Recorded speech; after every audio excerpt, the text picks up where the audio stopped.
أشهد أن لا إله إلا الله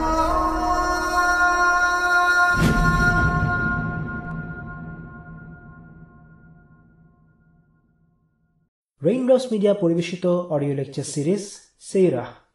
এই সিরিজে আলোচিত হবে পৃথিবীর বুকে শ্রেষ্ঠতম মানুষ রাসূলুল্লাহ মুহাম্মদ সাল্লাল্লাহু আলাইহি ওয়াসাল্লামের জীবন কথা। ইন্নাল হামদুলিল্লাহি ওয়াসসালাতু ওয়াসসালামু আলা রাসূলিল্লাহি ওয়া আলা আলিহি ওয়া আসহাবিহি ওয়া সাল্লামা তাসলিমান কাসীরান মাজিদান ইলা ইয়াউমিদ্দিন, আম্মা বা'দ। فقاتل في سبيل الله لا تكلف إلا نفسك وحرض المؤمنين عسى الله أن يكف بأس الذين كفروا والله أشد بأسا وأشد تنكيلا। আল্লাহর রাহে যুদ্ধ করতে থাকুন। আপনি নিজের সত্তা ব্যতীত অন্য কোনো বিষয়ের জিম্মাদার নন, আর আপনি মুমিনদেরকে উৎসাহিত করতে থাকুন। শীঘ্রই আল্লাহ কাফেরদের শক্তি সামর্থ্য খর্ব করে দেবেন, আর আল্লাহ শক্তি সামর্থ্যের দিক দিয়ে অত্যন্ত কঠোর এবং কঠিন শাস্তিদাতা। সূরা আন-নিসা আয়াত ৮৪। আজকে আমাদের আলোচনার বিষয়বস্তু হচ্ছে মদিনার ইসলামী রাষ্ট্রের চতুর্থ প্রজেক্ট, মুজাহিদ বাহিনী গঠন। আমরা আগেই বলেছি, মাদানী যুগ মানে হচ্ছেই জিহাদের যুগ। আমরা যদি মাদানী যুগে রাসূলুল্লাহ সাল্লাল্লাহু আলাইহি ওয়াসাল্লামের সময় সংঘটিত বিভিন্ন যুদ্ধ সম্পর্কে জানতে ও বুঝতে চাই, তাহলে আগে জিহাদ কি তা বোঝা জরুরি। মাদানী যুগ ছিল 10 বছর স্থায়ী, আর এই অল্প সময়ে রাসূলুল্লাহ সাল্লাল্লাহু আলাইহি ওয়াসাল্লাম নিজে 19টি যুদ্ধে অংশগ্রহণ করেছেন এবং 55টির বেশি সামরিক অভিযান পাঠিয়েছেন। অর্থাৎ এই 10 বছরের মধ্যে ছোট বড় মিলিয়ে 70টিরও বেশি যুদ্ধ সংঘটিত হয়েছিল। বছরে গড়ে 7টি করে যুদ্ধ।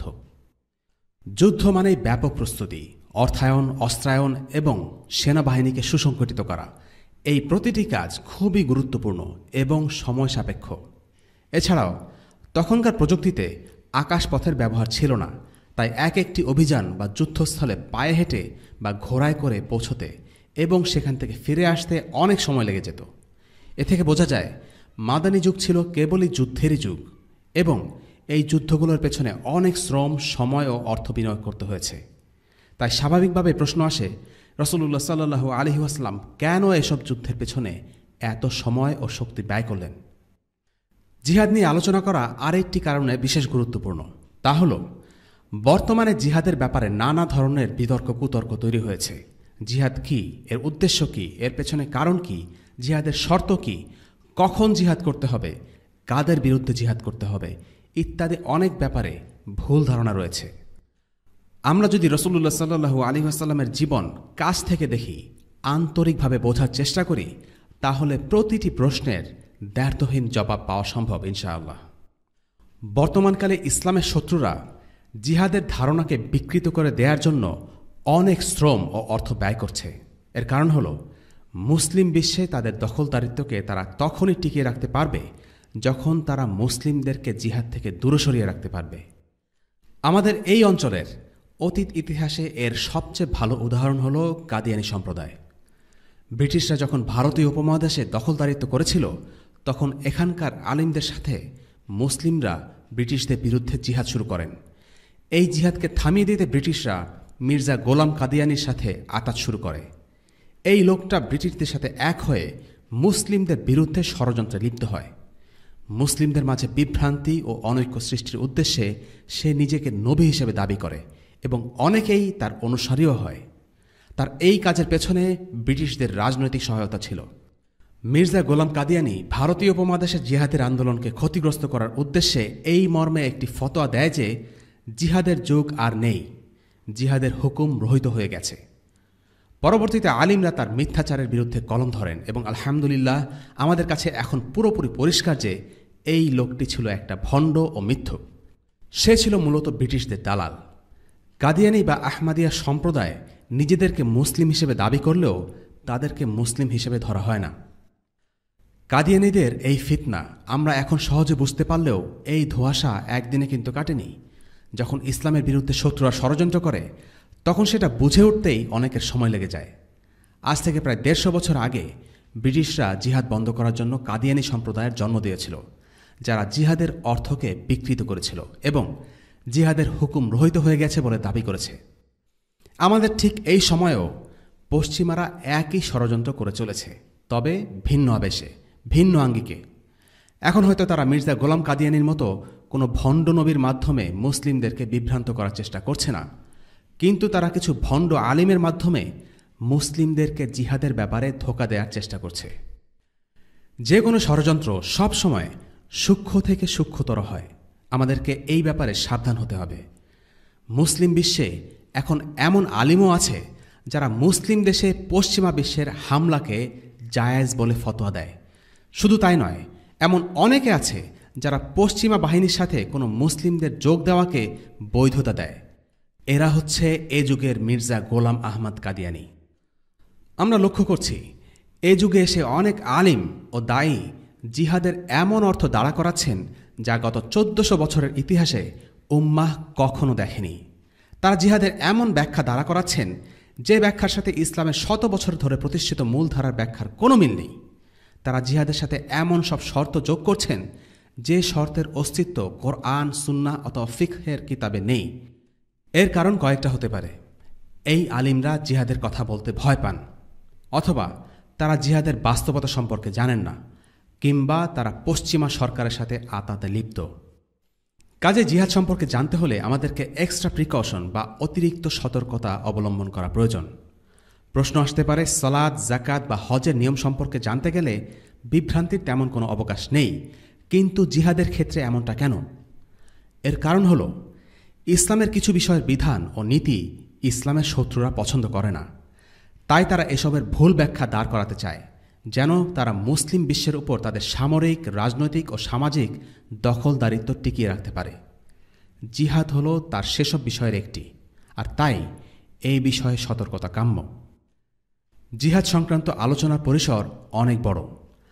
আমরা আমাদের আজকের পর্বে জিহাদের ব্যাপারে আমাদের আলোচনা মৌলিক কিছু বিষয়ের ভিতরে সীমাবদ্ধ রাখব। পরবর্তীতে জিহাদ সংক্রান্ত আলোচনা বারবারই আসবে। তখন আমরা রাসূলুল্লাহ সাল্লাল্লাহু আলাইহি ওয়াসাল্লামের জীবনের আলোকে জিহাদের বিষয়ে প্রচলিত ভুল ধারণাগুলো নিয়ে আলোচনা করার চেষ্টা করব ইনশাআল্লাহ। শুরু করা যাক জিহাদের অর্থ দিয়ে। জিহাদের অর্থ কি? ইসলামী শরিয়াতে জিহাদ বলতে কি বোঝায়? জিহাদ শব্দের আক্ষরিক অর্থ প্রচেষ্টা। এর মানে হল সংগ্রাম বা চেষ্টা করা। তবে ইসলামী শরিয়াতে জিহাদ শব্দটি একটি সুনির্দিষ্ট অর্থ বহন করে। আরবিতে এমন কিছু শব্দ আছে যেগুলোর আবিধানিক অর্থ একরকম, কিন্তু ইসলামী পরিভাষায় শব্দগুলোর ভিন্ন অর্থ আছে। যেমন আরবি শব্দ সলাতের আবিধানিক অর্থ হল দুআ, কিন্তু ইসলামী পরিভাষায় সলাত পড়া বা সলাত আদায় করা বলতে দোয়াকে বোঝায় না, বরং একটি বিশেষ ইবাদতকে বোঝায় যা মুসলিমরা দৈনিক 5 বার আদায় করে থাকে। তেমনিভাবে যাকাত শব্দের অর্থ পবিত্রতা। তবে ইসলামী পরিভাষায় যাকাত হল একটি বিশেষ ইবাদত, বছর শেষে সম্পদের একটি নির্দিষ্ট অংশ নির্দিষ্ট খাতে দান করা। এভাবেই ইসলাম পুরনো শব্দকে নতুন অর্থে সংজ্ঞায়িত করে।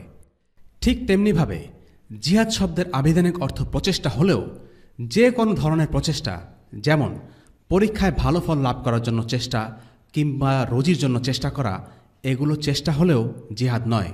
এমনকি ইসলামের পথে কোনো কাজে চেষ্টা করলেই সেটাকে জিহাদ বলে গণ্য করা হয় না, বরং সালাত বা যাকাতের মতো জিহাদ শব্দ দ্বারাও একটি বিশেষ ইবাদতের কথা বোঝানো হয়।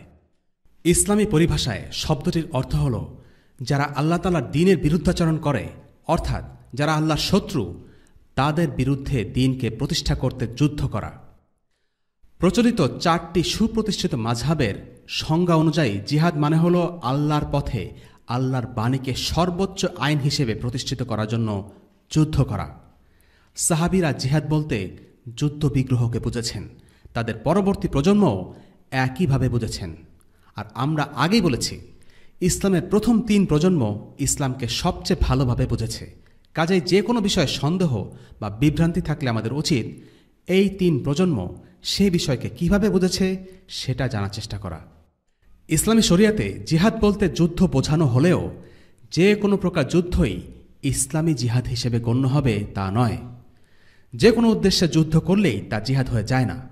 ইসলামে যে উদ্দেশ্যে যুদ্ধ করাকে বৈধ করেছে সে উদ্দেশ্যে সংগঠিত যুদ্ধই হল প্রকৃত জিহাদ। কোরআনে জিহাদের কথা বলার সময় আল্লাহ তাআলা প্রায়ই ফি সাবিলিল্লাহ কথাটি উল্লেখ করেছেন। জিহাদ ফি সাবিলিল্লাহ মানে হচ্ছে আল্লাহর পথে জিহাদ অথবা আল্লাহর জন্য জিহাদ। আল্লাহ আযজা ওয়া জাল্লার পথে যুদ্ধ ব্যতীত অন্য সকল যুদ্ধ হল অন্যায় ও অসত্যের পক্ষে যুদ্ধ। কাজেই ইসলামের দৃষ্টিতে সকল প্রকার রক্তপাত নিষিদ্ধ, শুধু ব্যতিক্রম হল জিহাদ ফি সাবিলিল্লাহ। এর পক্ষে দলিল হল الذين آمنوا يقاتلون في سبيل الله والذين كفروا يقاتلون في سبيل الطاغوت فقاتلوا أولياء الشيطان إن كيد الشيطان كان ضعيفا। যারা ঈমান এনেছে তারা লড়াই করে আল্লাহর রাস্তায়, আর যারা কুফরি করেছে তারা লড়াই করে তাগুতের পথে। সুতরাং তোমরা লড়াই করো শয়তানের বন্ধুদের বিরুদ্ধে, নিশ্চয়ই শয়তানের চক্রান্ত দুর্বল। সূরা আন-নিসা আয়াত ৭৬।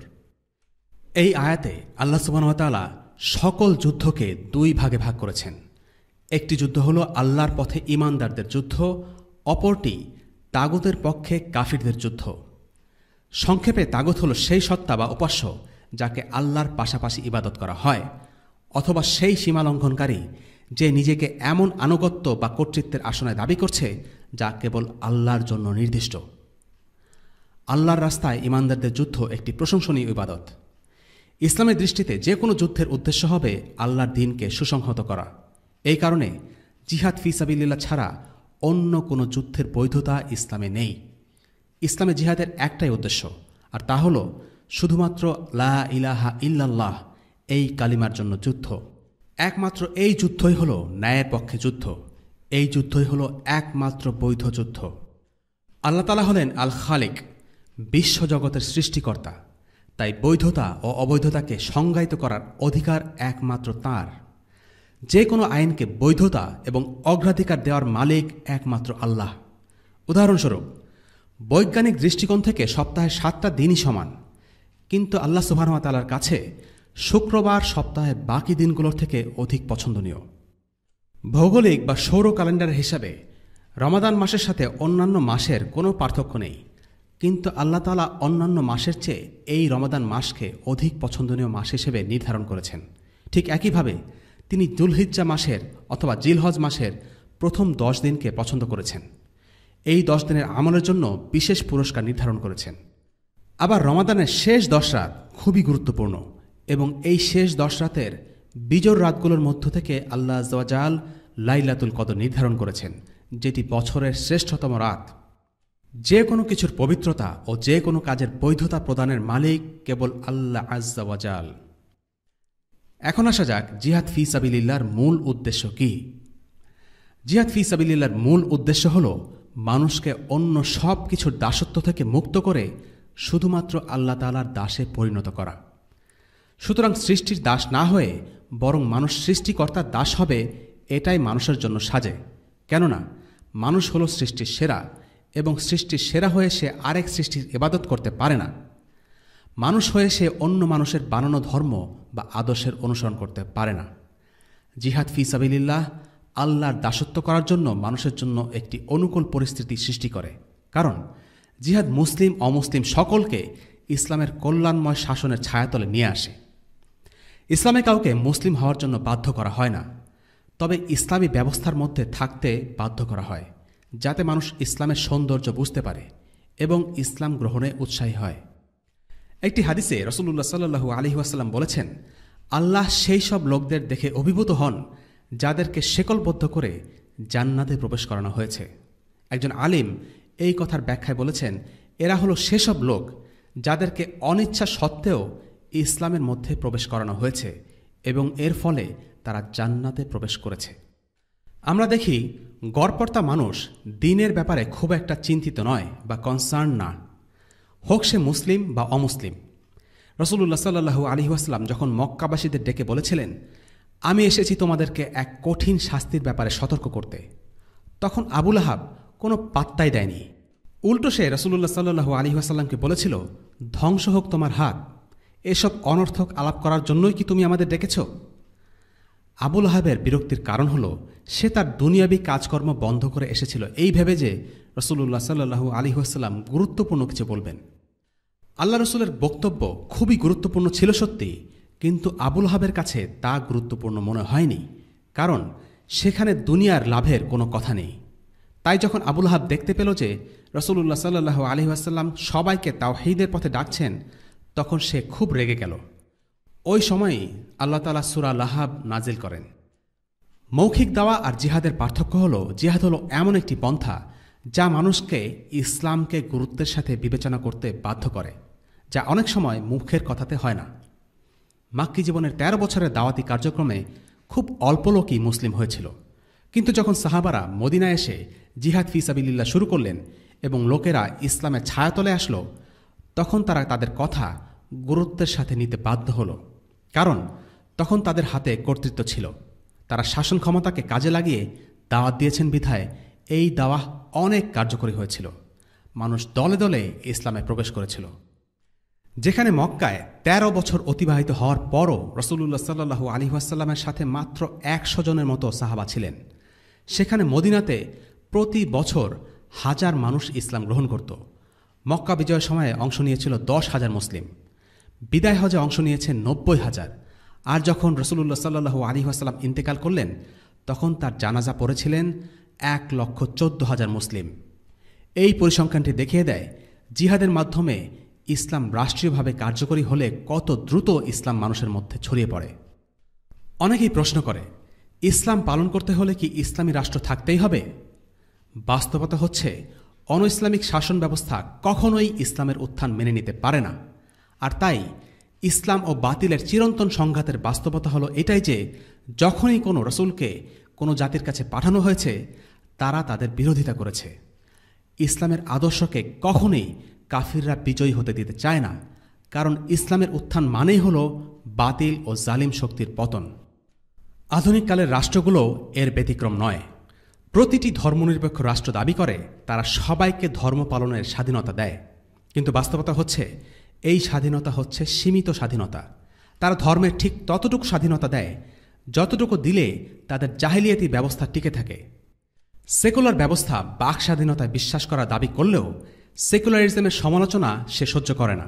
তারা দাবি করে তারা ধর্ম পালনের স্বাধীনতা দেয়, কিন্তু যখনই সেই স্বাধীনতা তাদের মূল্যবোধের সাথে সাংঘর্ষিক হয়, তখনই তারা সেই স্বাধীনতা কেড়ে নেয়। প্রকাশ্যে ইসলামের উপস্থিতি অনেক দেশেই খুব সীমিত পর্যায়ে আছে, আর একান্ত ব্যক্তিগত বিষয়ে স্বাধীনতা খর্ব করার ঘটনা আমরা বেশ কবছর ধরে দেখতে পাচ্ছি। পশ্চিমা অনেক দেশে বোরকা ও নিকাব পরার স্বাধীনতা এখন আর নেই। ইসলামের সাথে সাংঘর্ষিক বিশ্বাস ও মূল্যবোধের প্রতিবাদ করার অধিকার একটি অন ইসলামিক রাষ্ট্রে থাকে না। কুফরি শক্তি সবসময় ইচ্ছে করে একটা দম বন্ধ করা পরিস্থিতি তৈরি করে রাখে, যেন সমাজের মানুষ ইসলাম থেকে দূরে থাকে, ইসলামের প্রতি আগ্রহী না হয়। মক্কায় ঠিক তাই হয়েছিল। কুরাইশদের প্রোপাগান্ডায় মক্কার অনেক মুশরিকরাই আগ্রহ থাকা সত্ত্বেও ইসলাম গ্রহণ করেনি। খোদ নবীজির চাচা আবু তালিব গোত্রের প্রধান হওয়া সত্ত্বেও ইসলাম গ্রহণ করার সাহস দেখাতে পারেননি, যদিও তিনি মন থেকে ঠিকই জানতেন তার ভাতিজা মুহাম্মদ সাল্লাল্লাহু আলাইহি ওয়াসাল্লাম ছিলেন সত্য নবী। এর কারণ হল স্রোতের বিরুদ্ধে যেতে ভয় পাওয়া বা পিয়ার প্রেশার। একটি জাহিলি সমাজে ইসলামের বিশ্বাস ও রীতিনীতি পালনের বিরুদ্ধে একটি অদৃশ্য চাপ কাজ করতে থাকে। যারা এই বিশ্বাস আঁকড়ে ধরে ইসলামের হুকুমগুলো পালন করে, তাদেরকে সমাজের চোখে গোঁড়া বা প্রতিক্রিয়াশীল হিসেবে তুলে ধরা হয়। ফলে একটি জাহিলি সমাজে ইসলাম পালনে অসম্পূর্ণতা তো থাকেই, একই সাথে সমাজের স্রোতের বিপরীতে গিয়ে ইসলাম পালন করা কঠিন ও কষ্টসাধ্য হয়ে যায়। এমনকি যদি আবিসিনিয়ার কথাও ধরা হয়, তাহলে আমরা দেখব সেখানে মুসলিমরা নিরাপদে ছিল সত্যি, কিন্তু তারা সমাজে সেভাবে প্রভাব বিস্তার করতে পারেননি। মুসলিমদের ধর্ম পালনের স্বাধীনতা থাকলেও খোদ আবিসিনিয়ার রাজা নাজ্জাশীও নিজে প্রকাশ্যে ইসলাম গ্রহণের ঘোষণা দিতে পারেননি। তিনি মুসলিম হয়েছিলেন, কিন্তু তিনি যদি তার ইসলাম গ্রহণের কথা প্রকাশ করে দিতেন, তাহলে তার রাজ্যের খ্রিস্টান মন্ত্রী আর পাদ্রীদের চাপে তাকে পদত্যাগ করতে হতো। আর নাজ্জাশী ছিলেন তার দেশের সর্বোচ্চ ক্ষমতার অধিকারী। এর পরেও তিনি মুসলিম হবার ঘোষণা দিতে পারেননি। এ থেকে বোঝা যায় সবচেয়ে উদার কুফরি সমাজেও ইসলাম পালনে কতটা বৈরিতে থাকে।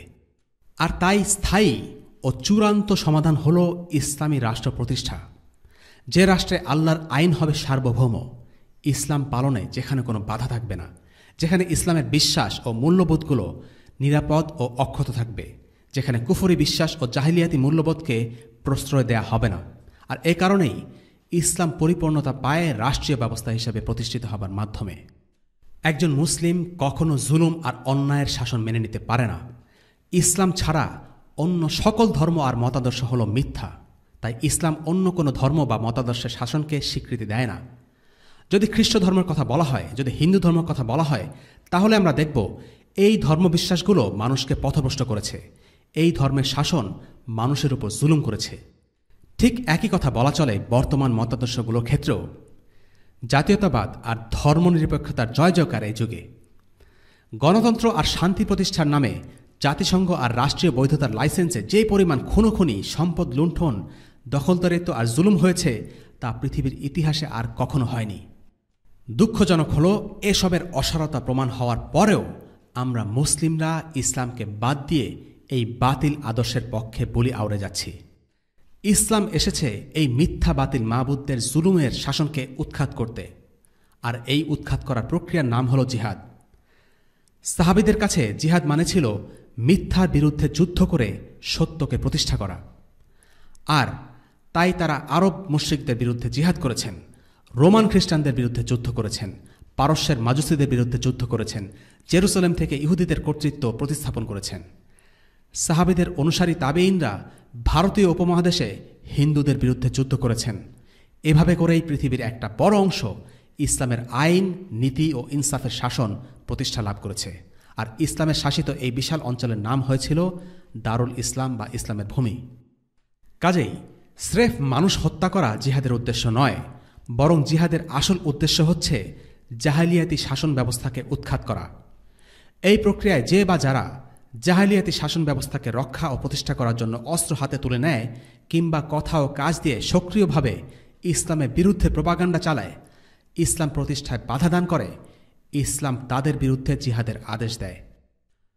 আলোচনা করা যাক জিহাদের বিভিন্ন ধাপ নিয়ে। জিহাদের হুকুম নাজিল হয়েছে কয়েকটি ধাপে।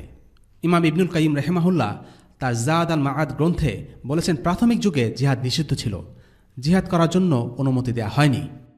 কিছু মুসলিম মাক্কি যুগে একবার নবীজি সাল্লাল্লাহু আলাইহি ওয়াসাল্লামের কাছে জিহাদ করার অনুমতি চাইলেন। তখন নবীজি তাদেরকে বললেন, তোমরা ধৈর্য ধরো, আমি এখনও যুদ্ধ করার ব্যাপারে আদেশপ্রাপ্ত হইনি। মাক্কি যুগে অস্ত্র না ধরাই ছিল মুসলিমদের উপর হুকুম।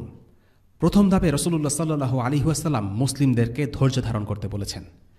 মক্কায় যারা ঈমান এনেছিলেন তাদের উপর কাফেররা নানাভাবে অত্যাচার করত, তবুও তাদেরকে যুদ্ধের অনুমতি দেয়া হয়নি।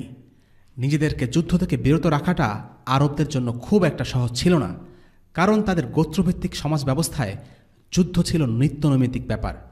গোত্রের কেউ আক্রান্ত হলে কেউ ছেড়ে দিত না।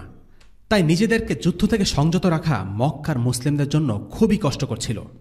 এটা ছিল তাদের ধৈর্যের পরীক্ষা। জিহাদের হুকুম আসার পর আবু বকর রাদিয়াল্লাহু আনহু বললেন, আমি জানতাম জিহাদের হুকুম আসবে, একদিন না একদিন আমাদেরকে লড়তে হবেই। আমরা যে পরিস্থিতিতে আছি তাতে আল্লাহর রাস্তায় জিহাদ ছাড়া উত্তরণের আর কোনো পথ নেই।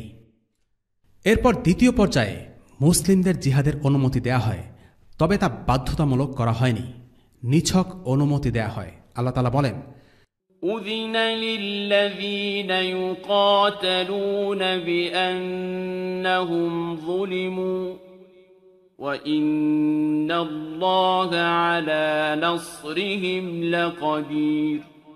যুদ্ধের অনুমতি দেয়া হলো তাদেরকে যাদের সাথে কাফেররা যুদ্ধ করে, কারণ তাদের প্রতি অত্যাচার করা হয়েছে। আল্লাহ তাদেরকে সাহায্য করতে অবশ্যই সক্ষম। সূরা আল হাজ আয়াত ৩৯। অর্থাৎ জিহাদের অনুমতি প্রদান করা হয়েছিল দ্বিতীয় ধাপে। মদিনার প্রাথমিক দিনগুলোতে জিহাদের অনুমতি দেয়া হয়। কেউ কেউ বলে হিজরতের আগেই এই ব্যাপারে অনুমতি দেয়া হয়েছিল, কিন্তু জিহাদের আসল প্রশিক্ষণ মদিনাতে শুরু হয়। তৃতীয় ধাপে তাদেরকে আক্রমণকারী শত্রুর বিরুদ্ধে যুদ্ধ করার আদেশ দেয়া হয়। আল্লাহ তাআলা বলেন, وقاتلوا في سبيل الله الذين يقاتلونكم ولا تعتدوا إن الله لا يحب المعتدين আর তোমরা আল্লাহর রাস্তায় তাদের বিরুদ্ধে লড়াই করো যারা তোমাদের বিরুদ্ধে লড়াই করে এবং সীমা লঙ্ঘন করো না। নিশ্চয়ই আল্লাহ সীমা লঙ্ঘনকারীদেরকে পছন্দ করেন না। সূরা বাকারা আয়াত 190। তৃতীয় ধাপে আল্লাহ আজ্জা ওয়া জাল কেবল সীমা লঙ্ঘনকারীদের বিরুদ্ধে জিহাদ করার আদেশ দিলেন, অর্থাৎ আগে কেবল ছিল অনুমতি, এখন সেটা হলো আদেশ। আর এরপর সর্বশেষ ধাপে নির্দেশ এলো এবং এর মাধ্যমে আল্লাহ তাআলা উম্মার জন্য চূড়ান্ত বিধান প্রকাশ করলেন। এই ধাপে আল্লাহ তাআলা রাসূলুল্লাহ সাল্লাল্লাহু আলাইহি ওয়াসাল্লামকে সমস্ত কাফিরদের বিরুদ্ধে, তারা সীমালঙ্ঘনকারী হোক বা না হোক, সকল কুফরি শক্তির বিরুদ্ধে ব্যাপকভাবে আক্রমণাত্মক জিহাদ করার নির্দেশ দিয়েছেন। وقاتلوا المشركين كافة كما يقاتلونكم كافة আর মুশরিকদের বিরুদ্ধে সকলে একযোগে যুদ্ধ করো, যেমন তারা তোমাদের বিরুদ্ধে সকলে একযোগে যুদ্ধ করে। সূরা আত-তাওবা আয়াত 36। এ সম্পর্কিত একটি হাদিস রয়েছে যা 20 জনেরও অধিক সাহাবী বর্ণনা করেছেন। হাদিসটি ইবনে ওমর রাদিয়াল্লাহু আনহু থেকে বর্ণিত। রাসূলুল্লাহ সাল্লাল্লাহু আলাইহি ওয়াসাল্লাম বলেন, আমি আদিষ্ট হয়েছি মানুষের সাথে ততক্ষণ যুদ্ধ চালিয়ে যাওয়ার জন্য যতক্ষণ না তারা সাক্ষ্য দেয় যে আল্লাহ ছাড়া কোনো ইলাহ নেই ও মুহাম্মদ সাল্লাল্লাহু আলাইহি ওয়াসাল্লাম আল্লাহর রাসূল, আর তারা সালাত কায়েম করে ও যাকাত দেয়। যদি তারা এই কাজগুলো করে তবে আমার পক্ষ থেকে তাদের জান ও মালের ব্যাপারে নিরাপত্তা লাভ করল। অবশ্য ইসলামের বিধান অনুযায়ী যদি কোনো কারণ থাকে তাহলে স্বতন্ত্র কথা, আর তাদের হিসাবের ভার আল্লাহর উপর ন্যস্ত। প্রশ্ন আসতে পারে, কেন আল্লাহ তাআলা ধাপে ধাপে জিহাদের হুকুম নাজিল করলেন? এর কারণ আসলে আল্লাহই ভালো জানেন। তবে আলিমরা ধারণা করছেন, প্রথম পর্যায়ে মুসলিমরা যখন দুর্বল ছিল তখন জিহাদের যথেষ্ট ক্ষমতা ছিল না বলে তাদেরকে অনুমতি দেওয়া হয়নি। সে সময় যদি মুসলিমরা জিহাদে লিপ্ত হতো তাহলে লাভ থেকে ক্ষতির সম্ভাবনাই বেশি ছিল। দ্বিতীয় ধাপে মুসলিমদের জিহাদের অনুমতি দেওয়া হয়েছে, কারণ এই পর্যায়ে তাদের জিহাদের সামর্থ্য আছে। তারা মক্কার মুশরিকদের হাতে জুলুমের শিকার হয়েছেন, তাই তাদের প্রতিশোধ নেয়ার অনুমতি দেওয়া হয়েছে। সাহাবেরা যখন অনুমতি পেলেন তখন তারা কুরাইশদের একটি কাফেলা আক্রমণ করেন। এই ঘটনা সারেয়ায়ে নাখলা বা নাখলার সামরিক অভিযান নামে পরিচিত। এই ঘটনার পর কুরাইশরা যখন মুসলিমদের উপর সর্বাত্মক হামলা চালানোর প্রস্তুতি নিল তখন মুসলিমদের প্রতিরক্ষার প্রয়োজনে জিহাদ করা অত্যাবশ্যক হয়ে পড়ল। আর তাই এই পর্যায়ে আল্লাহ তাআলা জিহাদকে তাদের উপর বাধ্যতামূলক হুকুম হিসেবে জারি করলেন। বায়াতে আকাবায় এই বিষয়ের উপরেই অঙ্গীকার করেছিলেন আনসাররা। এর আরও কিছু বছর পর যখন মুসলিমরা একটি শক্তিশালী রাষ্ট্র হিসেবে আত্মপ্রকাশ করল তখন তাদের উপর জিহাদের সর্বশেষ ও চূড়ান্ত হুকুম নাজিল হল। এখন মুসলিমরা যে কোনো কাফির রাষ্ট্রে ইসলামী শরিয়া কায়েম করার উদ্দেশ্যে নিজ থেকে জিহাদ শুরু করবে। এই জিহাদের নাম হল আক্রমণাত্মক বা অফেন্সিভ জিহাদ বা জিহাদ আত-তালাব। আল্লাহ রাসূল সাল্লাল্লাহু আলাইহি ওয়াসাল্লামের ইন্তেকালের সময় সমগ্র আরব তার নেতৃত্ব স্বীকার করে নেয়। আরবের বাইরে রোমানদের সাথে মুসলিমদের যুদ্ধ কেবল শুরু হয়েছে। এরপর যখন আবু বকর রাদিয়াল্লাহু আনহু খলিফা হলেন তখন আরবের বড় একটি অংশ বিদ্রোহ করে বসে। আবু বকর রাদিয়াল্লাহু আনহু প্রথমেই সেই বিদ্রোহগুলো দমন করেন এবং আরবে স্থিতিশীলতা ফিরে এলে তিনি রোমান ও পারস্য দুই ফ্রন্টেই ব্যাপক জিহাদের সূচনা করেন। এরপর এলেন ওমর ইবনুল খাত্তাব রাদিয়াল্লাহু আনহু। তার অধীনে মুসলিমরা জিহাদের মাধ্যমে যে পরিমাণ অঞ্চল দ্রুততার সাথে বিজয় করে তা বিস্ময়কর। তার সময় পারস্য সাম্রাজ্য ধ্বংস হয়ে যায় এবং রোমান সাম্রাজ্যের একটি বড় অংশ মুসলিমদের অধিকারে চলে আসে। সিরিয়া, ইরাক, মিশর, ইরান এই অঞ্চলগুলো তার সময় মুক্ত হয়। এরপর ওসমান রাদিয়াল্লাহু আনহু এলেন এবং তিনি এই ধারা অব্যাহত রাখেন। তবে তার খিলাফতকালে শেষ 2 বছর অভ্যন্তরীণ গোলযোগের সূচনা হলে এই বিজয়ধারা স্তীমিত হয়ে আসে। আর আলী রাদিয়াল্লাহু আনহুর খিলাফতকালে পুরো সময়টা জুড়ে ছিল ফিতনা আর অস্থিরতা, যে কারণে তখন কোনো আক্রমণাত্মক জিহাদ সংঘটিত হয়নি। এরপর যখন ওমাইয়া বংশ ক্ষমতা এলো তখন আবার মুসলিম বিশ্ব জিহাদ শুরু করে এবং দারুল ইসলামের পরিধি বাড়তে থাকে। কিন্তু আব্বাসীয় খিলাফতের অধীনে খুব একটা নতুন অঞ্চল বিজয় হয়নি, কারণ আব্বাসীয় খলিফারা বিলাসিতায় ডুবে থাকতেন। জিহাদের প্রতি তাদের তেমন কোনো আগ্রহ ছিল না। আব্বাসীয় খিলাফতের সময়টায় মুসলিম বিশ্বে শিল্প সংস্কৃতি সভ্যতার উন্নতি ঘটে। কিন্তু জিহাদ বিমুখিতার কারণে এই সময়টায় দুটো বড় ফিতনা আবির্ভূত হয়। প্রথম ফিতনা ছিল ক্রুসেডারদের ফিতনা। তারা জেরুজালেম সহ মধ্যপ্রাচ্যের গুরুত্বপূর্ণ কিছু জায়গা দখল করে নেয়। আর দ্বিতীয় ফিতনা ছিল বর্তমানকালের মঙ্গোলিয়া থেকে আগত তাতারদের ফিতনা। এই ফিতনার মাধ্যমে আব্বাসীয় পরিবারের পতন ঘটে। এই দুটো ফিতনা আপতিত হওয়ার পর মুসলিম বিশ্বে আবার প্রতিরোধমূলক বা আত্মরক্ষামূলক জিহাদের আবেদন ও প্রয়োজনীয়তা তৈরি হয় এবং আল্লাহর ইচ্ছায় মুসলিমরা এই দুটো শক্তিকে পরাজিত করে মুসলিম ভূমিগুলো ফিরিয়ে আনে। এই দুটো শক্তির বিরুদ্ধে জিহাদ চলেছিল প্রায় 100 বছর ধরে। এ সময়টা আরও একটি ফিতনা ছিল, মিশরে ফাতিমীয় শিয়াদের উত্থান। তাদেরকেও সফলভাবে দমন করা হয়। এরপর আসে উসমানীয়রা, বা যাদেরকে আমরা অটোম্যান হিসেবে জানি। উসমানীয় শাসকরা বেশ দৃঢ়চেতা এবং জিহাদমুখী ছিলেন, আর তাদের হাত ধরে একটি বড় বিজয় মুসলিমদের আল্লাহ উপহার দেন, আর তা হল কুস্তুন্তনিয়া বা আজকের তুরস্কের ইস্তাম্বুল বিজয়। এই বিজয়ের মাধ্যমে রোমান সাম্রাজ্যের একটি বড় ঘাঁটির পতন ঘটে। উসমানীয় সুলতানরা ইউরোপে আক্রমণাত্মক জিহাদ অব্যাহত রাখেন। ফলে ইউরোপের বলকান অঞ্চলগুলো বা এখনকার সার্বিয়া, বসনিয়া, ক্রোয়েশিয়া, ম্যাসেডোনিয়া এই অঞ্চলগুলো মুসলিমদের কর্তৃত্বে আসে। মুসলিম উম্মার ইতিহাসে সর্বশেষ জিহাদ আত-তালাব বা অফেন্সিভ জিহাদ সংগঠিত হয়েছিল উসমানী খিলাফতের অধীনে 1699 সালে ভিয়েনার বিরুদ্ধে। সেই যুদ্ধে মুসলিমরা হেরে যায় এবং এরপর মুসলিমরা আর কখনো কাফির ভূমিতে শরিয়া কায়েমের উদ্দেশ্যে জিহাদ পরিচালনা করেনি। এর কারণ হল তখন থেকে মুসলিমরা আক্রমণাত্মক জিহাদ পরিচালনার জন্য সামর্থ্য হারিয়ে ফেলে। পরবর্তী ইতিহাস পতনের ইতিহাস, যা নিয়ে আমরা গত পর্বে আলোচনা করেছি। আর বর্তমানকালে যেসব জিহাদ চলছে সেগুলো হলো প্রতিরক্ষামূলক জিহাদ বা জিহাদ দিফা। এই জিহাদগুলো হলো কুফরি রাজনৈতিক ও সামরিক শক্তিকে মুসলিম ভূমি থেকে উচ্ছেদ করে শরিয়া পুনঃপ্রতিষ্ঠার উদ্দেশ্যে জিহাদ। আমরা দেখতে পাচ্ছি উম্মাহ যখনই অন্তর্কোন্দলে লিপ্ত হয়ে পড়েছে, যখন সে জিহাদ থেকে মুখ সরিয়ে নিয়েছে, তখনই উম্মার পতন শুরু হয়েছে। আর যখন উম্মাহ জিহাদের দিকে প্রত্যাবর্তন করেছে, আল্লাহ তাদের সম্মান দিয়েছেন। আজকের মুসলিমদের এই দুরবস্থা থেকে উত্তরণ কিভাবে হবে তা নিয়ে অনেকে অনেক রকম সিলেবাস দেন। কিন্তু আমরা যদি ইতিহাস দেখি, একটি শিক্ষা বারবারই আসবে, আর তা হল উম্মতের পুনর্জাগরণ বা রিভাইভালের সিলেবাস থেকে আমরা যদি জিহাদকে বাদ দেই, তবে আমরা বারবারই লাঞ্ছিত হব। আজকে আমরা মনে করি মুসলিমরা যদি পশ্চিমাদের মতো দুনিয়াবী বিষয়ে উন্নতি সাধন করে, তবেই মুসলিমরা আবারও হারানো গৌরব ফিরে পাবে। কিন্তু রাসূলুল্লাহ সাল্লাল্লাহু আলাইহি ওয়াসাল্লাম বলেছেন, যখন তোমরা ইনাহ ব্যবসা করবে এবং গরুর লেজ ধরে কেবল চাষবাস নিয়েই সন্তুষ্ট থাকবে আর জিহাদ ত্যাগ করে বসবে, তখন আল্লাহ তোমাদের ওপর এমন লাঞ্ছনা চাপিয়ে দেবেন যা তোমাদের হৃদয় থেকে ততক্ষণ পর্যন্ত দূর করবেন না, যতক্ষণ না পর্যন্ত তোমরা দ্বীনের প্রতি প্রত্যাবর্তন করছ। কাজেই মুসলিমরা যতই কৃষিকাজ, বিজ্ঞান, শিক্ষা, সংস্কৃতি আর শিল্পে উন্নতি করুক না কেন, তারা যদি জিহাদ ছেড়ে দেয়, তবে লাঞ্ছনা আর পরাজয় অবধারিত। এবার আলোচনা করা যাক কোরআনের কিছু আয়াত নিয়ে, যেসব আয়াতে আল্লাহ তাআলা জিহাদ ফি সাবিলিল্লাহর উদ্দেশ্য সম্পর্কে উল্লেখ করেছেন। আল্লাহ তাআলার দ্বীন বিজয় না হওয়া পর্যন্ত যুদ্ধ করে যাওয়া জিহাদের উদ্দেশ্য।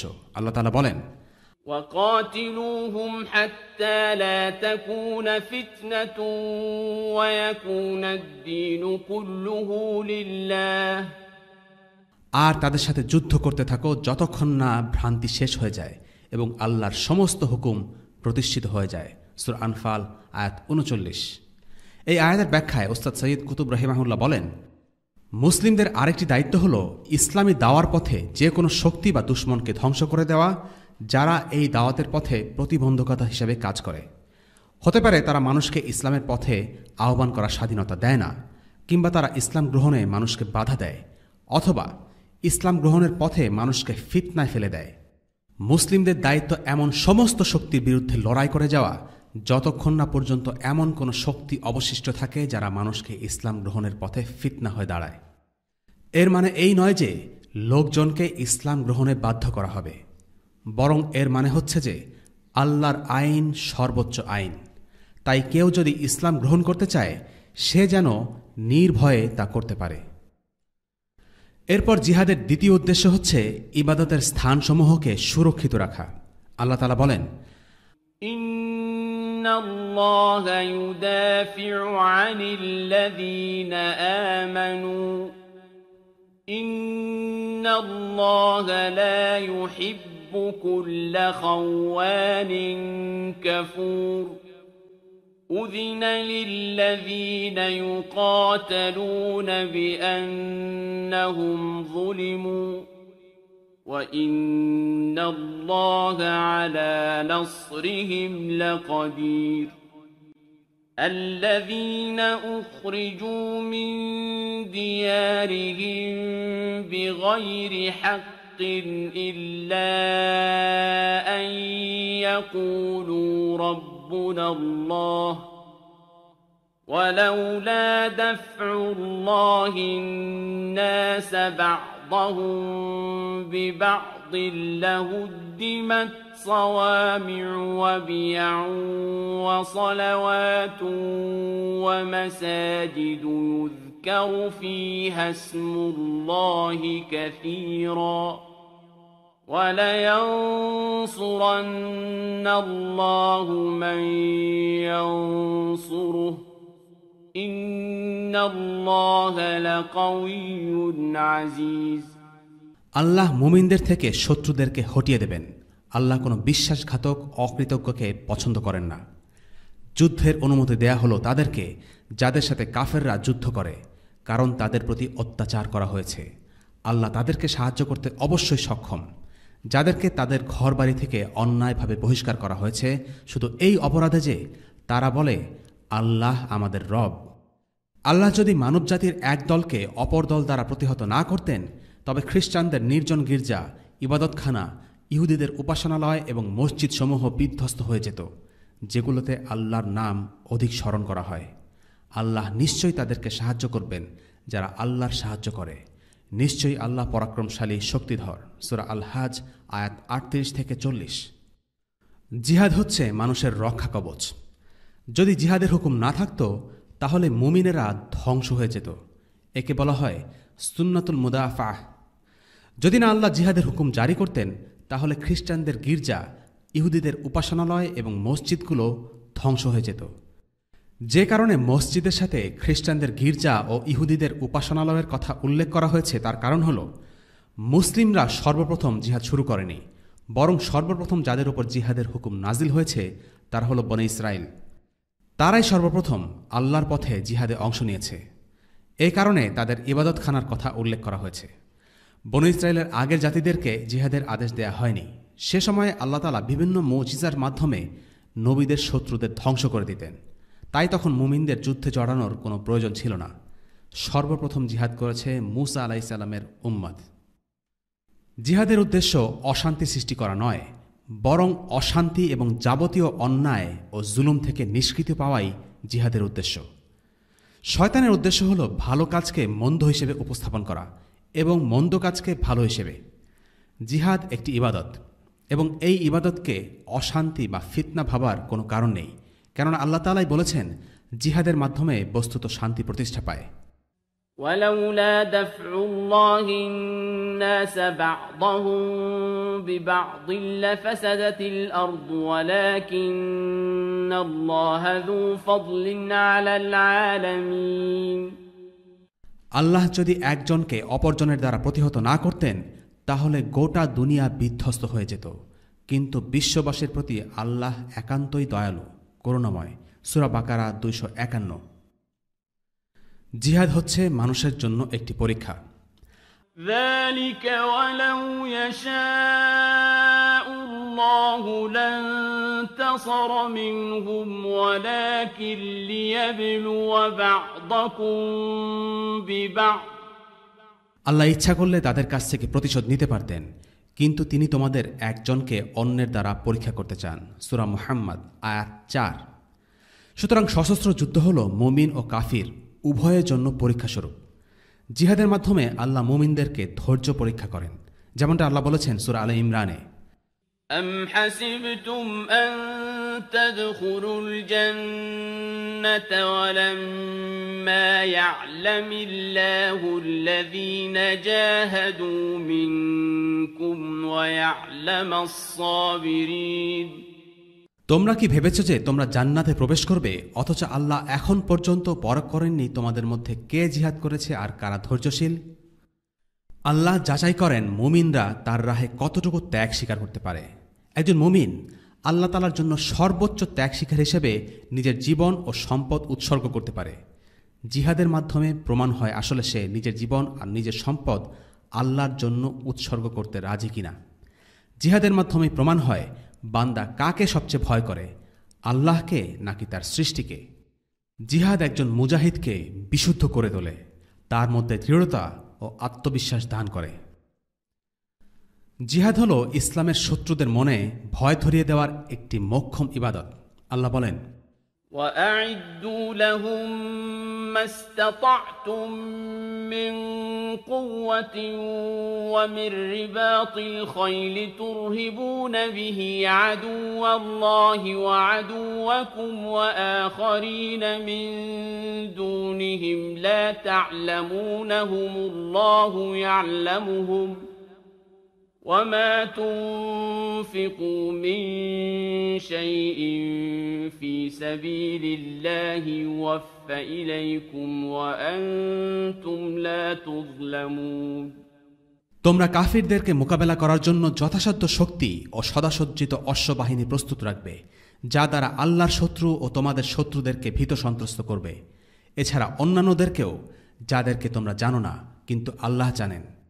আর তোমরা আল্লাহর পথে যা কিছু ব্যয় করো তার প্রতিদান তোমাদেরকে পুরোপুরি প্রদান করা হবে, তোমাদের প্রতি কম দিয়ে অত্যাচার করা হবে না। সূরা আনফাল আয়াত 60। তিনি আরো বলেন, قاتلوهم يعذبهم الله بأيديكم ويخزهم وينصركم عليهم ويشف صدور قوم مؤمنين ويذهب غيظ قلوبهم ويتوب الله على من يشاء والله عليم حكيم। যুদ্ধ করো ওদের সাথে, আল্লাহ তোমাদের হস্তে তাদের শাস্তি দেবেন, তাদের লাঞ্ছিত করবেন, তাদের বিরুদ্ধে তোমাদের জয়ী করবেন এবং মুসলমানদের অন্তরসমূহ শান্ত করবেন আর দূর করবেন তাদের মনের ক্ষোভ। আর আল্লাহ যার প্রতি ইচ্ছা ক্ষমাশীল হবেন। আল্লাহ সর্বজ্ঞ প্রজ্ঞাময়। সূরা আত-তাওবা আয়াত 14 এবং 15। জিহাদের মাধ্যমে আল্লাহ তাআলা কাফিরদের ষড়যন্ত্রকে ধূলিসাৎ করে দেন। তিনি বলেন, فلم تقتلوهم ولكن الله قتلهم وما رميت إذ رميت ولكن الله رمى وليبلي المؤمنين منه بلاء حسنا إن الله سميع عليم ذلكم وأن الله موهن كيد الكافرين। সুতরাং তোমরা তাদেরকে হত্যা করনি, বরং আল্লাহই তাদেরকে হত্যা করেছেন। আর আপনি মাটির মুষ্টি নিক্ষেপ করেননি যখন তা নিক্ষেপ করেছিলেন, বরং তা নিক্ষেপ করেছিলেন স্বয়ং আল্লাহ, যেন ঈমানদারদের প্রতি ইহসান করতে পারেন যথার্থভাবে। নিঃসন্দেহে আল্লাহ শ্রবণকারী, পরিজ্ঞাত। আর এমনিভাবেই আল্লাহ নস্যাৎ করে দেবেন কাফেরদের সমস্ত কলাকৌশল। সূরা আনফাল আয়াত 17 এবং 18। ما كان الله ليذر المؤمنين على ما أنتم عليه حتى يميز الخبيث من الطيب وما كان الله ليطلعكم على الغيب ولكن الله يجتبي من رسله من يشاء فآمنوا بالله ورسله وإن تؤمنوا وتتقوا فلكم أجر عظيم।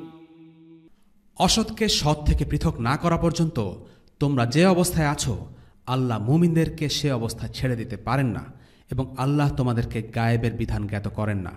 তবে আল্লাহ তার রসুলগণের মধ্য থেকে যাকে ইচ্ছে বেছে নেন। কাজেই তোমরা আল্লাহ এবং তার রসুলগণের প্রতি ঈমান আনো। যদি তোমরা ঈমান আনো আর তাকওয়া অবলম্বন করো তাহলে তোমাদের জন্য আছে মহাপুরস্কার। সূরা আল ইমরান আয়াত 179। এভাবে জিহাদ ভালো থেকে খারাপকে আলাদা করে ফেলে। এই আয়াতসমূহ উহুদ যুদ্ধের পরে নাজিল হয়, কারণ আবদুল্লাহ ইবনে উবাই মাঝপথে এই অভিযান থেকে মূল বাহিনীর 1/3 প্রায় 300 জনের মতো নিয়ে আলাদা হয়ে যায়। জিহাদ হলো এমন একটি আমল যার মাধ্যমে অন্তরের রোগ ধরা পড়ে। যেমন মুনাফিকরা মুসলিমদের সাথে বেশ ভালোভাবেই মিশে গিয়েছিল, কিন্তু তাদের আসল চেহারা প্রকাশ পেত জিহাদের সময়ে। এ কারণে আল্লাহ তাআলা তাদের সম্পর্কে বলেছেন, তারা কি লক্ষ্য করে না প্রতি বছর তারা 2-1 বার বিপর্যস্ত হচ্ছে? সূরা আত-তাওবা আয়াত 126। এই আয়াতের মাধ্যমে ইঙ্গিত করা হচ্ছে যে রাসূলুল্লাহ সাল্লাল্লাহু আলাইহি ওয়াসাল্লামের সময় প্রতি বছর প্রায় 1টি অথবা 2টি যুদ্ধ সংঘটিত হতো, আর তখন মুনাফিকদের নিফাক প্রকাশ পেত। জিহাদের ডাক আসলে মুনাফিকরা শুরুর দিকে জিহাদে অংশ নিত ঠিকই, কিন্তু যখনই তারা বিপদের গন্ধ পেত মুনাফিকরা ময়দান ছেড়ে চলে যেত বা জিহাদে অংশ নিতে চাইত না। উল্লেখ্য, ইসলামের জঘন্যতম গুনাহের মধ্যে একটি হচ্ছে জিহাদের ময়দান থেকে পিছু হটা। এভাবে জিহাদ মুমিন আর মুনাফিকদের পৃথক করে দেয়।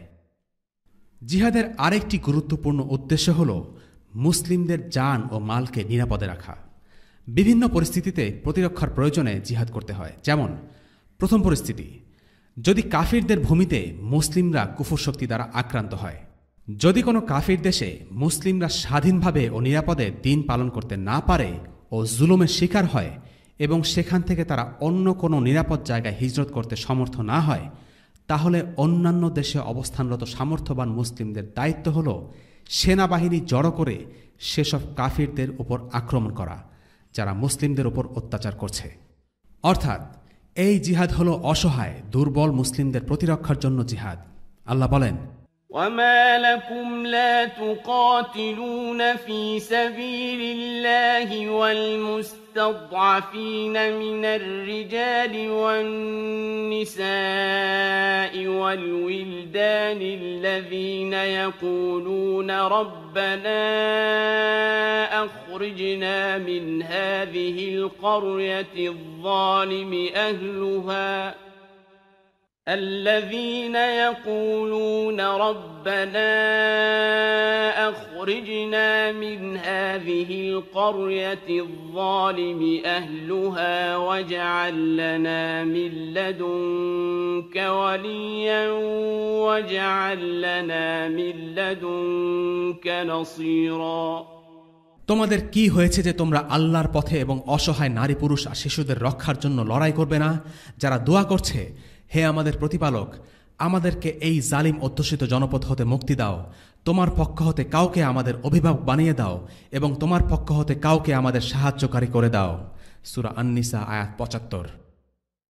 দ্বিতীয় পরিস্থিতি, যদি কাফিররা কোনো মুসলিম ভূমিতে আক্রমণ করে। এটি হচ্ছে সবচেয়ে গুরুত্বপূর্ণ পরিস্থিতি।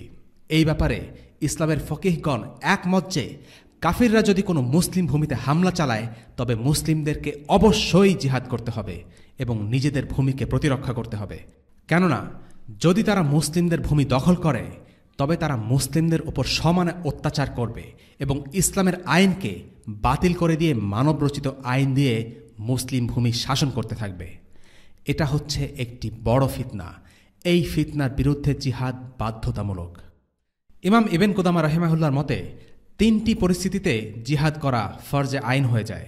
এর মধ্যে একটি হলো যখন কাফিররা কোনো মুসলিম ভূমিতে আক্রমণ করে, তখন সেই মুসলিম ভূমির প্রত্যেক মুসলিমের উপর জিহাদ করা ফরজে আইন, অর্থাৎ ব্যক্তিগতভাবে ফরজ বা আবশ্যকীয় হয়ে যায়। তৃতীয় পরিস্থিতি, ইসলামের শত্রুরা যদি নিজেদের কাফির নাগরিকের উপর জুলুম অত্যাচার করে। আল্লাহ বলেন, كدأب آل فرعون والذين من قبلهم كذبوا بآياتنا فأخذهم الله بذنوبهم والله شديد العقاب। তাদের স্বভাব ফিরআউনের দল এবং তাদের আগের লোকদের মতো যারা আমার আয়াতগুলোকে মিথ্যা প্রতিপন্ন করেছে। সুতরাং আল্লাহ তাদের গুনাহের দরুন তাদেরকে পাকড়াও করলেন। আল্লাহ শাস্তিদানে অত্যন্ত কঠোর। সূরা আলে ইমরান আয়াত 11। নিশ্চয়ই আল্লাহ তাআলা জুলুমকে হারাম করেছেন, এমনকি কাফিরদের উপর জুলুম করাও হারাম। সে জুলুম মুসলিম করুক আর কাফিররা করুক। ইসলামে ন্যায়ের শাসন প্রতিষ্ঠায় জোর দেয়। সামর্থ্য থাকা সত্ত্বেও মুসলিমরা যদি মজলুমদের সাহায্য না করে তবে তারা গুনাহগার হবে। শাইখ সাল্লাবি বলেন, মজলুম কাফিরদের সাহায্য করাও ইনসাফ প্রতিষ্ঠার একটি অংশ। একজন মুসলিম একজন কাফিরকে তার কুফরির কারণে ঘৃণা করে, কিন্তু একই সাথে সে একজন কাফিরের সাথে ন্যায়সঙ্গত আচরণ করে। চতুর্থ পরিস্থিতি, যখন কাফিররা ইসলামী দাওয়াতের পথে বাধা হয়ে দাঁড়ায়, তখন তাদের সাথে জিহাদ করা অবশ্য কর্তব্য হয়ে যায়। এটা নিয়ে একটু আগেই আমরা আলোচনা করেছি। এবার আসা যাক আমাদের আজকের পর্বের মূল আলোচনায়, অর্থাৎ মুজাহিদ বাহিনী গঠন নিয়ে, যা আমরা প্রথমে উল্লেখ করেছিলাম। রাসূলুল্লাহ সাল্লাল্লাহু আলাইহি ওয়াসাল্লাম যে বাহিনী গড়ে তুলেছিলেন তাকে ঠিক প্রচলিত অর্থে সেনাবাহিনী বলা যায় না, কারণ তারা পেশাদার সৈনিক ছিলেন না, বরং তাদেরকে বলা চলে মিলিশিয়া বা বেসামরিক যোদ্ধা। তাদের সামরিক প্রশিক্ষণ ছিল, কিন্তু তারা নিয়মিত সেনাবাহিনীর অন্তর্ভুক্ত ছিলেন না। পুরোপুরি পেশাদার সেনাবাহিনী গড়ে উঠেছিল আরও অনেক পরে, খোলাফায়ে রাশিদিনের সময়কালে। রাসূলুল্লাহ সাল্লাল্লাহু আলাইহি ওয়াসাল্লামের সময়ে জিহাদে অংশগ্রহণ করার জন্য সবাইকে 5টি শর্ত পূরণ করতে হতো। শর্তগুলো হলো: 1. ইসলাম, অর্থাৎ তাকে মুসলিম হতে হবে। 2 নম্বর, বয়প্রাপ্ত হতে হবে, অর্থাৎ প্রাপ্তবয়স্ক হতে হবে। 3 নম্বর, মানসিকভাবে সুস্থ থাকতে হবে। 4 নম্বর, এমন কোনো শারীরিক ত্রুটি না থাকা যা থাকলে যুদ্ধে অংশ নেওয়া সম্ভব হবে না। এবং 5 নম্বর, আর্থিক সামর্থ্য থাকা। এই ব্যাপারটি গুরুত্বপূর্ণ ছিল, কারণ প্রত্যেক যোদ্ধার খরচ বহন করার মতো সামর্থ্য রাসূলুল্লাহ সাল্লাল্লাহু আলাইহি ওয়াসাল্লামের ছিল না। প্রত্যেককে নিজের খরচ নিজেকেই বহন করতে হতো। রাসূলুল্লাহ সাল্লাল্লাহু আলাইহি ওয়াসাল্লাম সাহাবীদেরকে সামরিক প্রশিক্ষণ দিয়েছিলেন। সাহাবীরা শারীরিকভাবে শক্ত সামর্থ্য ছিলেন, তারা যে কোনো ধরনের কাজ করতেন, তাতে তাদের যথেষ্ট শারীরিক দক্ষতা ছিল। তবে কিছু ক্ষেত্রে তাদের দক্ষতা অর্জনের প্রয়োজন ছিল, যেমন মক্কা ও মদিনার আশেপাশে কোনো সমুদ্র ছিল না, তাই তারা সাঁতার জানতেন না। রাসূলুল্লাহ সাল্লাল্লাহু আলাইহি ওয়াসাল্লাম তাদেরকে সাঁতার শেখার নির্দেশ দেন। তিনি তাদেরকে তীর চালনা, লক্ষ্যভেদ ইত্যাদি নানা রকম সামরিক দক্ষতায় দক্ষ করে তুলেছিলেন। সামরিক প্রস্তুতি নেয়ার ব্যাপারে কোরআনে আল্লাহ বলেছেন, তোমরা কাফিরদের মোকাবিলা করার জন্য যথাসাধ্য শক্তি ও সদাসজ্জিত অশ্ববাহিনী প্রস্তুত রাখবে, যা দ্বারা আল্লাহর শত্রু ও তোমাদের শত্রুদেরকে ভীত সন্ত্রস্ত করবে, এছাড়া অন্যান্যদেরকেও, যাদেরকে তোমরা জানো না কিন্তু আল্লাহ জানেন। আর তোমরা আল্লাহর পথে যা কিছু ব্যয় করো তার প্রতিদান তোমাদেরকে পুরোপুরি প্রদান করা হবে, তোমাদের প্রতি কম দিয়ে অত্যাচার করা হবে না। সূরা আনফাল আয়াত 60। উকবা ইবনে আমির রাদিয়াল্লাহু আনহু থেকে বর্ণিত, একদিন রাসূলুল্লাহ সাল্লাল্লাহু আলাইহি ওয়াসাল্লাম মিম্বারে বসে সূরা আনফালের এই আয়াতটি পাঠ করে বললেন, ইন্নাল কুওয়াতার রামি, ইন্নাল কুওয়াতার রামি, ইন্নাল কুওয়াতার রামি। শক্তি হচ্ছে তীরন্দাজ, শক্তি হচ্ছে তীরন্দাজ, শক্তি হচ্ছে তীরন্দাজ। এখানে রামি বলতে মূলত বোঝানো হচ্ছে নিক্ষেপ করা, যা হতে পারে তীর বা অন্য যে কোনো কিছু যা যুদ্ধক্ষেত্রে ব্যবহার করা হয়। উকবা ইবনে আমির রাদিয়াল্লাহু আনহু এ বিষয়ে আরও একটি হাদিস বর্ণনা করেছেন। এটি লিপিবদ্ধ হয়েছে সুনান আবু দাউদে। তিনি বলেন, আমি আল্লাহ রাসূল সাল্লাল্লাহু আলাইহি ওয়াসাল্লামকে বলতে শুনেছি, মহান আল্লাহ একটি তীরের কারণে 3 জন মানুষকে জান্নাতে প্রবেশ করাবেন। 1. তীর প্রস্তুতকারীকে, যে জিহাদের সৎ উদ্দেশ্যে তা তৈরি করেছে। 2. তীর নিক্ষেপকারীকে। এবং 3. তীরের তুনবাহীকে, যে প্রতিবার তীর নিক্ষেপকারীকে তীর নিক্ষেপের জন্য সহযোগিতা করেছে। কাজেই তোমরা তীর নিক্ষেপ করো এবং ঘোড়ায় চড়ো, তবে ঘোড়ায় আরোহণ করার চাইতে তীর নিক্ষেপই আমার কাছে বেশি প্রিয়। 3 প্রকারের বিনোদন ছাড়া আর কোনো প্রকারের বিনোদন অনুমোদিত নয়। সেগুলো হলো: 1. পুরুষের জন্য তার ঘোড়াকে কৌশলের প্রশিক্ষণ দান। 2. নিজ স্ত্রীর সাথে আমোদ প্রমোদ করা। এবং 3. তীর ধনুক চালনার প্রশিক্ষণ দেওয়া। যে ব্যক্তি তীর নিক্ষেপের প্রশিক্ষণ নেয়ার পর বিরাগভাজন হয়ে যায়, তার ব্যবহার ছেড়ে দেয়, সে যেন এক উত্তম নিয়ামত ত্যাগ করল। সে নিয়ামত ত্যাগ করল এবং অকৃতজ্ঞ হল। এরকম আরও একটি বর্ণনা পাওয়া যায় যেখানে 3টির বদলে 4টির কথা বলা হয়েছে, এবং চতুর্থটি হল নিজে সাঁতার শেখা এবং অন্যদেরকে তা শেখানো। সুতরাং এই 4টি জিনিস ইবাদত হিসেবে গণ্য হবে, এবং অন্যান্য বিনোদনমূলক উপকরণ সময় নষ্ট ছাড়া আর কিছুই নয়। এগুলো ছিল জিহাদের জন্য শারীরিক বা জাগতিক প্রস্তুতি। জিহাদের জন্য আরেক প্রকার প্রস্তুতি ছিল আত্মিক প্রস্তুতি। কোরআনে জিহাদ বিষয়ক অসংখ্য আয়াত আছে যা একজন মুসলিমকে জিহাদের ময়দানের জন্য আত্মিকভাবে প্রস্তুত হতে ও জিহাদের ব্যাপারে উদ্বুদ্ধ হতে সাহায্য করে।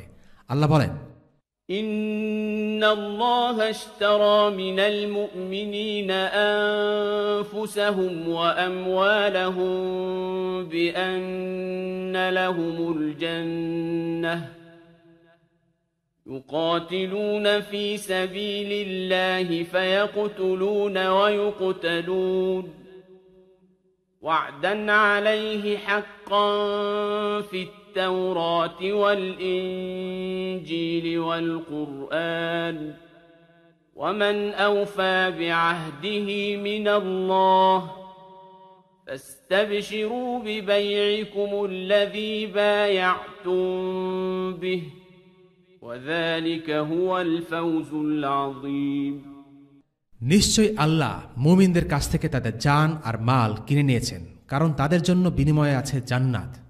তারা আল্লাহর পথে যুদ্ধ করে, অতঃপর তারা দুশমনদের হত্যা করে এবং নিজেরা নিহত হয়। আর এই ওয়াদা তার উপর অবশ্যই পালনীয় যা আছে তাওরাত, ইনজিল ও কোরআনে। আল্লাহর চেয়ে আর কে বেশি নিজ ওয়াদা পালনকারী? কাজেই তোমরা যে ক্রয় বিক্রয় সম্পন্ন করেছ তার জন্য আনন্দিত হও, আর এটাই হলো মহাসফলতা। সূরা আত-তাওবা আয়াত 111। জিহাদের শিক্ষার সাথেই এসেছে ধৈর্যের শিক্ষা। আল্লাহ তাআলা সূরা আলে ইমরানের 142 নম্বর আয়াতে বলেছেন, তোমাদের কি ধারণা তোমরা জান্নাতে প্রবেশ করবে, অথচ আল্লাহ এখনও দেখেননি তোমাদের মধ্যে কারা জিহাদ করেছে এবং কারা ধৈর্যশীল? আত্মিক প্রস্তুতির অংশ হিসেবে সবচেয়ে গুরুত্বপূর্ণ বিষয়টি হল জিহাদের ব্যাপারে পরিশুদ্ধ নিয়ত। জিহাদের নিয়ত পরিশুদ্ধ হওয়া সবচেয়ে জরুরি। কেন জিহাদ করছি, কিসের আশায় জিহাদ করছি, এই ব্যাপারগুলো একজন মুজাহিদকে সব সময় যাচাই করে দেখতে হয়। একজন মুজাহিদের জন্য আল্লাহ তাআলা যে কত পুরস্কার রেখেছেন তার কোনো হিসেব নেই, কিন্তু একজন মুজাহিদকে আল্লাহর প্রতি আন্তরিক হতে হবে, আল্লাহর সাথে সৎ হতে হবে। যদি সে ভুল নিয়তে যুদ্ধ করে তবে বাহ্যিকভাবে আমরা মুজাহিদ মনে করতে পারি, কিন্তু আল্লাহ তার অন্তরের খবর জানেন এবং কিয়ামতের দিন জিহাদের জন্য আল্লাহ তাকে কোনো পুরস্কারই দিবেন না। এই প্রসঙ্গে দীর্ঘ কিন্তু খুবই গুরুত্বপূর্ণ একটি হাদিস আছে, যা কেবল জিহাদের জন্য নয়, সকল ইবাদতের জন্যই প্রযোজ্য। কিয়ামতের মাঠে এক শ্রেণীর মানুষ দেখা যাবে যারা দুনিয়াতে লোক দেখানো আমল করেছিল।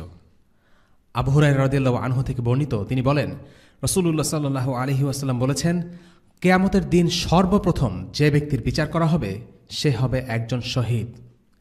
তাকে আল্লাহর নিকট উপস্থিত করা হবে, অতঃপর আল্লাহ পাক তাকে নেয়ামতসমূহের কথা স্মরণ করিয়ে দেবেন, আর সেও তা স্মরণ করবে। এরপর আল্লাহ তাআলা তাকে জিজ্ঞেস করবেন, দুনিয়াতে তুমি কি আমল করেছ? উত্তরে সে বলবে, আমি তোমার সন্তুষ্টির জন্য কাফেরদের সাথে লড়াই করেছি, এমনকি শেষ পর্যন্ত শহীদ হয়েছি। তখন আল্লাহ বলবেন, তুমি মিথ্যা বলছ, বরং তোমাকে যেন বীর বাহাদুর বলা হয় সেজন্য তুমি লড়াই করেছ, আর তোমাকে দুনিয়াতে তা বলাও হয়েছে। অতঃপর তার ব্যাপারে আদেশ দেয়া হবে। তখন তাকে উপর করে টেনে হিচড়ে জাহান্নামে নিক্ষেপ করা হবে। অতঃপর যে ব্যক্তিকে বিচারের জন্য উপস্থিত করা হবে সে নিজে দ্বীনি ইলম শিক্ষা করেছে এবং অপরকে শিক্ষা দিয়েছে, আর পবিত্র কোরআন অধ্যয়ন করেছে এবং অপরকে শিক্ষা দিয়েছে। তাকে আল্লাহ পাকের দরবারে হাজির করা হবে। অতঃপর তিনি তাকে নিয়ামত সমূহের কথা স্মরণ করিয়ে দেবেন এবং সেও তা স্মরণ করবে। অতঃপর আল্লাহ তাআলা তাকে জিজ্ঞেস করবেন, এই সমস্ত নিয়ামতের শুকরিয়া জ্ঞাপনের জন্য তুমি কি আমল করেছ? উত্তরে সে বলবে, আমি স্বয়ং দ্বীনি ইলম শিক্ষা করেছি এবং অপরকে শিক্ষা দিয়েছি এবং তোমার সন্তুষ্টির নিমিত্তে কোরআন তেলাওয়াত করেছি। তখন আল্লাহ বলবেন, তুমি মিথ্যা বলছ, আমার সন্তুষ্টির জন্য নয়, বরং তুমি এই জন্য ইলম শিক্ষা করেছ যেন তোমাকে বিদ্বান বলা হয়, এবং এজন্য কোরআন অধ্যয়ন করেছ যাতে তোমাকে কারি বলা হয়, আর তোমাকে বিদ্বান ও কারিও বলা হয়েছে। অতঃপর ফেরেশতাদেরকে তার সম্পর্কে নির্দেশ দেওয়া হবে, সুতরাং তাকে উপর করে টানতে টানতে জাহান্নামে নিক্ষেপ করা হবে। অতঃপর এমন এক ব্যক্তিকে বিচারের জন্য আল্লাহর দরবারে উপস্থিত করা হবে যাকে আল্লাহ তাআলা বিপুল পরিমাণ ধন সম্পদ দান করে বিত্তবান করেছিলেন। তাকে আল্লাহ তাআলা প্রথমে প্রদত্ত নেয়ামতসমূহ স্মরণ করিয়ে দেবেন, আর সে তখন সমস্ত নেয়ামতের কথা অকপটে স্বীকার করবে। অতঃপর তিনি তাকে জিজ্ঞেস করবেন, এই সমস্ত নেয়ামতের শুকরিয়ায় তুমি কি আমল করেছ? উত্তরে সে বলবে, যে সমস্ত ক্ষেত্রে ধন সম্পদ ব্যয় করলে তুমি সন্তুষ্ট হবে, তোমার সন্তুষ্টির জন্য সেসব খাতের একটি পথেও ব্যয় করতে ছাড়িনি। আল্লাহ তাআলা বলবেন, তুমি মিথ্যা বলছ, আমার সন্তুষ্টির জন্য নয়, বরং তুমি এই উদ্দেশ্যে দান করেছিলে যাতে তোমাকে বলা হয় সে একজন দানবীর, সুতরাং তোমাকে দানবীর বলা হয়েছে। এরপর ফেরেশতাদেরকে তার সম্পর্কে নির্দেশ দেয়া হবে। নির্দেশ অনুযায়ী তাকে উপর করে টানতে টানতে জাহান্নামে নিক্ষেপ করা হবে। হাদিসটি বর্ণিত আছে সহিহ মুসলিম শরীফে 1905 নম্বর হাদিস, নেতৃত্ব অধ্যায়ে। জিহাদের জন্য আত্মিক প্রস্তুতির আরেকটি দিক হল নিজের অন্তর থেকে দুনিয়ার প্রতি ভালোবাসাকে তুচ্ছ করে দেয়া, আখিরাতকে ভালোবাসা এবং আখিরাতকে নিজের চূড়ান্ত গন্তব্য হিসেবে বিশ্বাস করতে শেখা। কারণ জিহাদ হলো এমন একটি ইবাদত যা মানুষকে একেবারে মৃত্যুর মুখে ঠেলে দেয়, আর যে মৃত্যুকে ভয় পায় না, দুনিয়ার মোহকে সে ত্যাগ করতে জানে। আমরা একটু আগে উল্লেখ করেছিলাম, নিশ্চয়ই আল্লাহ মুমিনদের কাছ থেকে তাদের জান আর মাল কিনে নিয়েছেন, কারণ তাদের জন্য বিনিময়ে আছে জান্নাত। তারা আল্লাহর পথে যুদ্ধ করে, অতঃপর দুশমনদের হত্যা করে এবং নিজেরা নিহত হয়। আমরা আমাদের আজকের পর্ব শেষ করব জিহাদের কিছু ফজিলত বর্ণনা করে। 1 নম্বর, আবু হুরায়রা রাদিয়াল্লাহু আনহু থেকে বর্ণিত, তিনি বলেন, এক ব্যক্তি রাসূলুল্লাহ সাল্লাল্লাহু আলাইহি ওয়াসাল্লামের কাছে এসে বলল, আমাকে এমন কাজের কথা বলে দিন যা জিহাদের সমতুল্য হয়। তিনি বলেন, এরকম কিছু নেই।